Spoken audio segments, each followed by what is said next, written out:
Today's topic is biomechanics, or also called biology of tooth movement.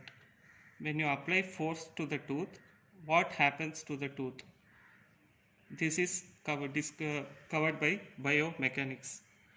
So, bio means life, or in this case, teeth, and mechanics is the science or the physics of tooth movement or any movement. Any body movement is called as mechanics. Now, the effect of force on the tooth can be described in three levels.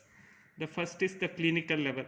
For example, if I apply the force to a central incisor in particular direction, particular amount of force, whether it will retrocline, procline, rotate, or what happens to it clinically.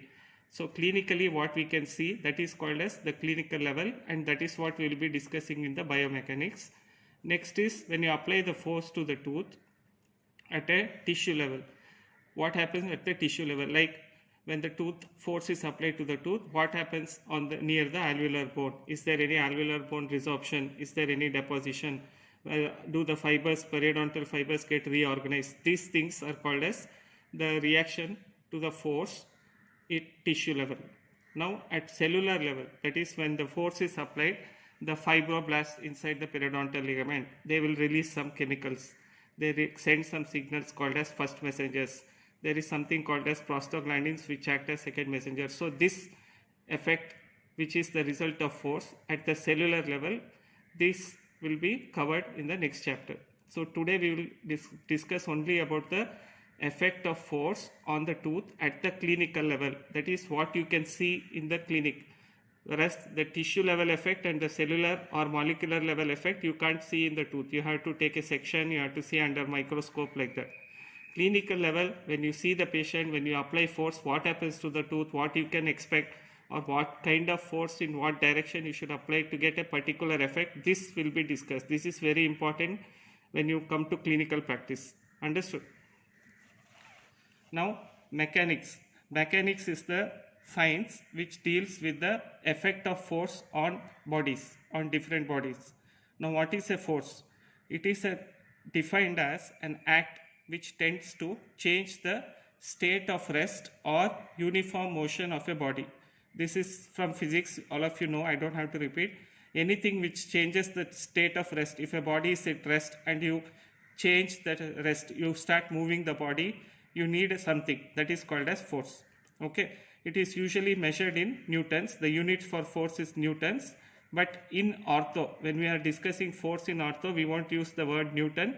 We'll instead use what is called as grams, because that is measurable rather than newtons. We have simple instruments for measuring the force applied on a particular tooth by some appliance, say labial bow or archware like that, which is measured in grams, which we usually indicate with the G. This G means grams, used to indicate the force. Now, as most of you are aware, force is a vector. Vector means it has both magnitude as well as direction. For example, if I tell 10 grams of force, 10 grams of force, if I am telling 10 grams is the magnitude, it is the amount of force, and I have to draw an arrow mark like this, okay, which indicates the direction, whether the direction is in the right side, left side, or when we come to the oral cavity and we are talking about orthodontic force, whether the force is palatal or it is labial or it is incisal or is it gingival, like that. Okay, so force is a vector quantity which has both magnitude as well as direction. This direction thing is very important, remember this. Understood? Now we will discuss in detail about force later on, but just remember for now, force can be classified based on the amount or magnitude as heavy force, light force. When they discuss the effect of force on the tooth, especially at the tissue level, what happens, whether there is resorption or there is bone deposition like that, they will basically discuss the effect of heavy force and the effect of light force. I'll tell you what is heavy force and light force later on. The second classification, again we will discuss this in later detail. It is continuous, intermittent or interrupted. Continuous, intermittent, interrupted force. Okay, and the third classification is orthodontic or orthopedic force. So force is something which we apply on the tooth to move the tooth. It is measured in grams, Okay, it is measured in grams, and it is a vector quantity which has a arrow mark, or what we call as a direction.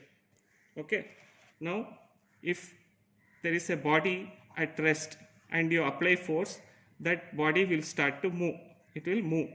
And if a body is already in motion and if you apply force, the state of motion or the type of motion of the body will change. Okay,